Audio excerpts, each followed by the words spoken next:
What's going on? Scott Magill here. For some housekeeping stuff, make sure you click subscribe and notify if you like this video lesson. Today I'm going to talk about the 4 chords you must know to play pretty much every song, pop, rock, country, new country, whatever it is. These 4 chords are used. I'm going to show you the anchored method. Call it the Scott Magill anchored method if you would.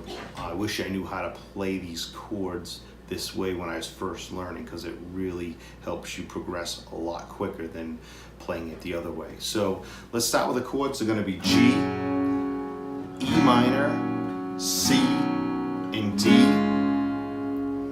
G, E minor, C, and D. We'll start with the G chord. First I'm going to talk about the anchored method. So what I mean by that is on the first string, 3rd fret, I'm going to anchor my pinky. On the 3rd fret, 2nd string, I'm going to anchor my ring finger. And these fingers are staying anchored pretty much the entire time.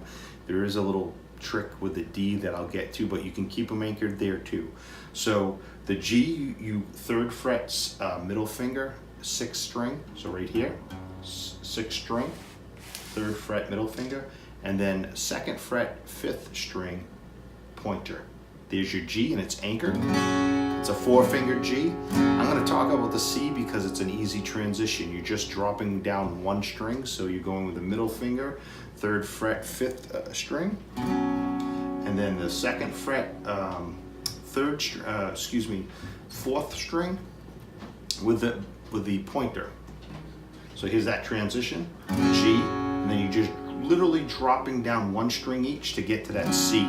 They call it a C add 9th, but it's very similar to a C. It sounds like a C. Most musicians use this anchored method, and it's a lot easier than going from G to C when you're first starting out. Then the next chord I'm going to talk about is we're moving over to the E minor. So we're going to be on the 2nd fret for the E minor. We're going to use our pointer right here, okay? 2nd fret, 5th string, and then our middle finger is going to go in that same 2nd fret, but it's going to go down to that 4th string. That's your E minor. So here's your transition. G, drop down 1 string for that C, move over to that E minor, and then the last chord is a D. Let's talk about the D. You can keep anchored, keep these fingers anchored, and then move to that D shape, okay? So your E minor, you're moving down to that D shape. That D shape is that pointer's on the 2nd fret, and he's on the 3rd string. Okay, right here, 3rd string, 2nd fret.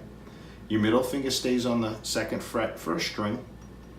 Okay, and then your ring finger is on the 3rd fret, 2nd string, and then I drop that that pinky on that 1st string on the 3rd fret, and that's the anchor.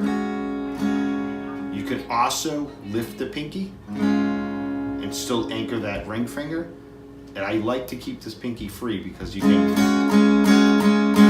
when you get a little more advanced, it's good to keep that pinky free. Again, let me cover it. G, 4-finger G, drop down 1 string, C. I'm gonna move over for that E minor, and then we're gonna go down to that D. That whole time these are anchored. The reason why I like to teach this method is because when you're first learning, it's really difficult to transition to that C. So if you're struggling with that, why not do this anchored method where these fingers never have to move? So now you only have to worry about moving 2 fingers. And that's this middle finger and ring finger. Okay, G, drop down to that C. You can make a song just doing this.